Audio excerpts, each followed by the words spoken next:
What's happening, party people? Happy Faith, Focus, and Follow Through Friday. This is your daily morning motivational message. And I want to remind you that motivation is a lot like taking a bath, brushing your teeth, doing your her, that external maintenance that we do so that we can show up looking our best, feeling good, smelling good, playing good, doing good.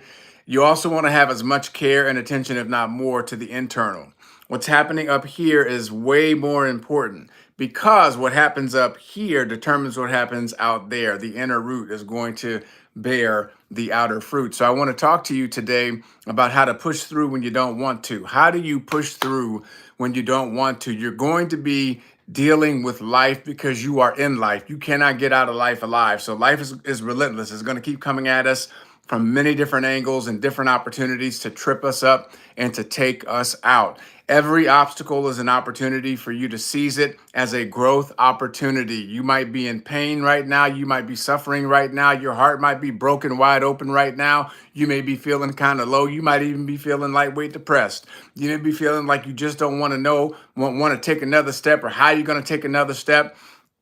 You may have just had it up to here. I am about to lose my mind up in here, up in here. You might be at that space in that moment right now. Ladies and gentlemen, this moment came to pass. This too shall pass. I understand, I overstand. There are things in life that are beyond our control. There are situations in life that we're just going to have to cry our way through. Whatever you do, don't stop moving forward. You may have to slow down a little bit. You may have to take a breath. You may need to pray a little bit more. You may need to just give yourself some space to lay down and take a standing 8 count, if you will, and then get back in the game. But you can't base the activities and following through and doing the work and doing your job and building your business and serving your community and leading and being an example to your children if you're a parent, an example in your family if you have one.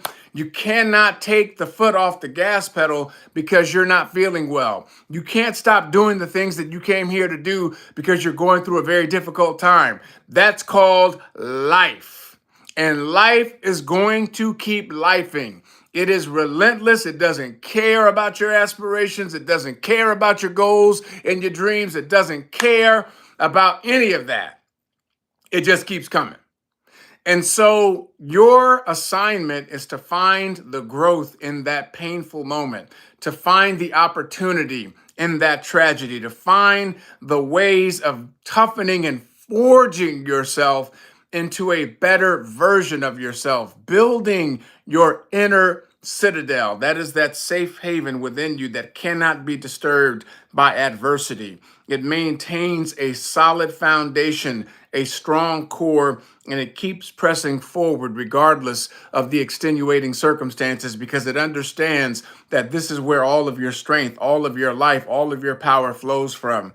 It is from within. It is that centering moment, that core. Howard Thurman writes about the centering moment. He writes about deep is the hunger. He writes about spiritual meditations. Why? Because he understands that we have to do the inner work consistently because life is consistent about being relentless about all of the obstacles that it's going to throw at us. So we have to be on our A game in terms of how we're thinking, what we're choosing to focus on, the books that we're reading, the information that we're taking in, the audios that we're listening to, the videos that we're playing. These are little tiny moments of positive feedback, nurturing and developing our inner core, weeding our garden, taking out those thoughts. See, here's the thing. Not every thought that comes into your mind do you need to entertain.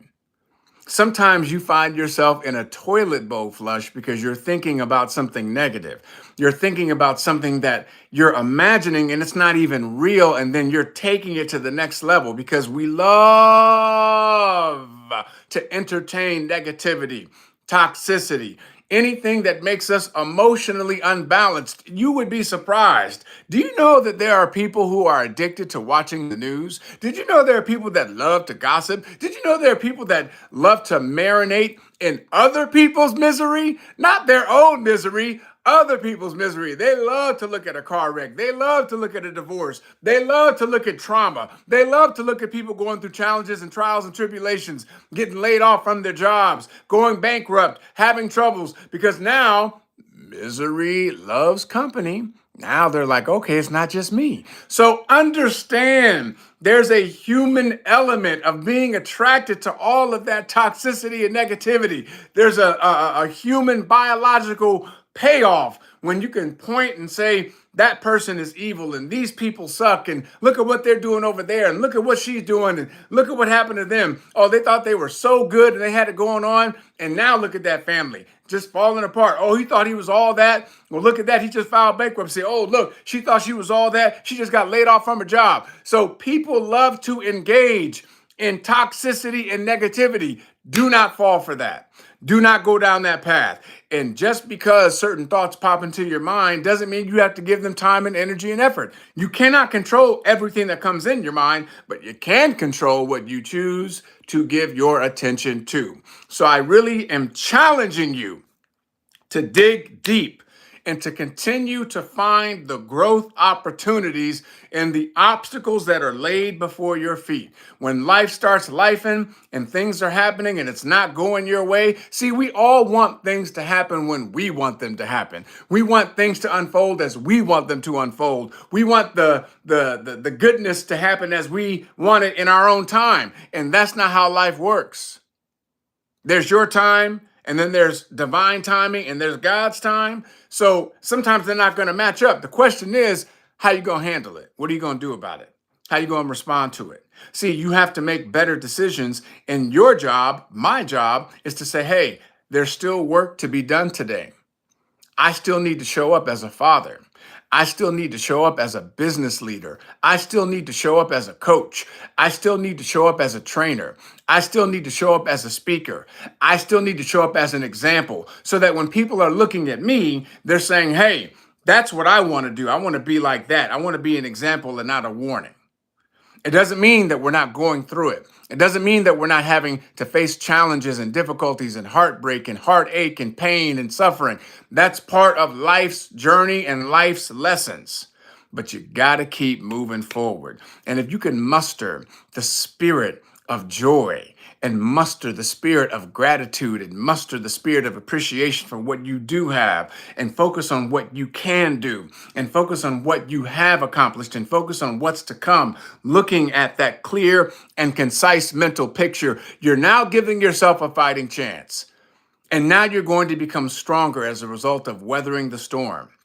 The storm is there to forge you into something greater. Walking through the fiery furnace is there to forge you into an ever better version of yourself. It ain't easy. And as James Baldwin said, sometimes you got to cry your way through. But I promise you, through suffering, solitude, and sacrifice, you can find another version of yourself. You can dig up some of those things. A diamond in the rough, ladies and gentlemen, is going through so many different changes because it starts off as coal and it has to deal with pressure. It has to deal with heat, intense heat. It has to deal with all of these circumstances that it is difficult to go through. But when it comes out on the other side, it's shining bright. And I submit to you that you've got a diamond inside of you that's waiting to come out. You've got something, a version of yourself that you have yet to experience because you haven't been willing to go and grow through the difficulties of life. Embrace them. Remember who you are. Remember who you come from. Remember whose you are. Pray more. Work harder. Pray more. Work out more. Pray more. Read more. Pray more. Have empowering conversations with individuals that will keep you accountable and help you to stay leveled up. Pray more. Sweat more. Pray more. Put forth more effort. Pray more. Dig deeper. Pray more. Love more. Pray more. Forgive more. Forgive yourself. Forgive others. Pray more. And make it your business to be a part of the solution and not the problem. Keep rising. Happy Faith Focus and Follow Through Friday. If you got some value out of this message, please like and subscribe and share this video. Go ahead and bless somebody with this video. It's a blessing to be a blessing. We'll see you guys on Monday. Have a great weekend. Let's keep making it do what it do. Let's go.